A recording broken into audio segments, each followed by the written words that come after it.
Thank you so much for taking the time to actually have this interview with us today, Dr. Logan. And once again, congratulations on getting your Singapore PR approved in the very first try. Would you care to share with our viewers today a little bit more about your background? Thanks, Elena, and thank you for inviting me for this interview. So I'm a medical consultant in the UK. So I am a doctor by trade and I handle COVID-19 outbreaks. I am also married with an insurance broker and we also have a 2.5-year-old son. We're all Malaysians by background and we engaged your services, I think about just over a year ago to look for our PR application, and you obviously got our application the first time around. So very pleased. Yes, thank you. You're most welcome. And Dr. Logan, actually, how did you come across the immigration people? Were you recommended or you did your own, homework by researching on Google?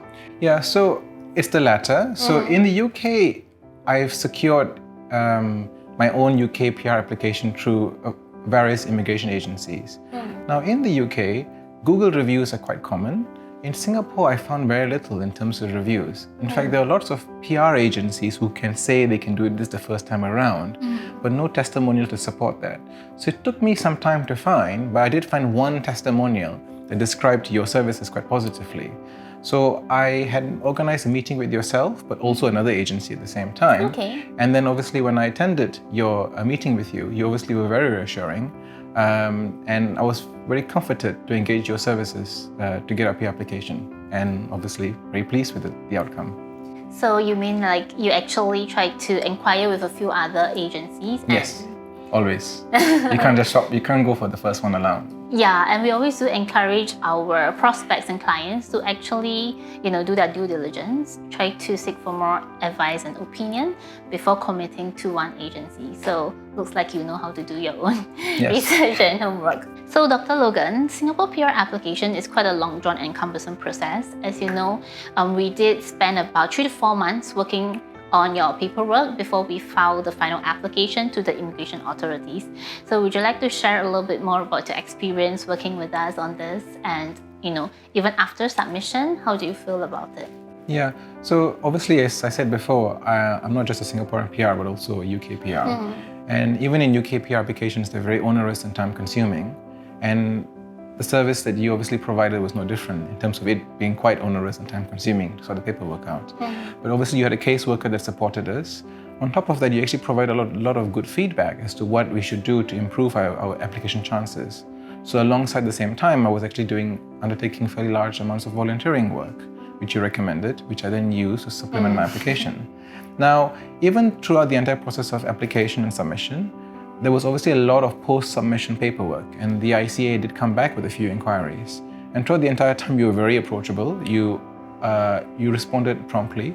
There was no request for any further fees, and everything was inclusive within the original pay.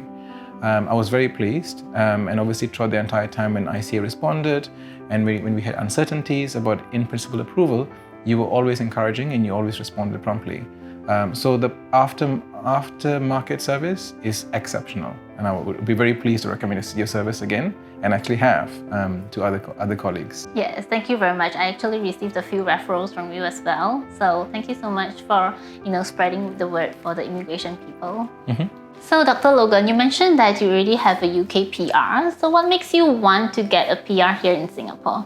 So there was always a long-term plan to relocate back to Southeast Asia. So I'm Malaysian, so Malaysia is my original home. But I like the weather here in Southeast Asia. It's a good place to work, and also because I have a lot of charity work that I plan to expand in Southeast Asia. So I have some field teams at the moment in Indonesia working in slums on COVID-related work. And as you know, I've engaged your company's services to actually incorporate my company or my social enterprise. So it sort of aligns really well with what I want to do, as well as, of course, it's a good place to raise children, and my son is obviously going through schooling here.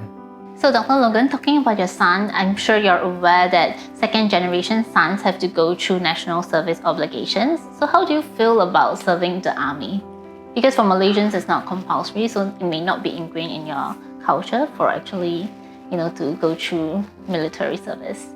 Sure, I think at the end of the day, Singapore has incorporated the national service as part of its PR application.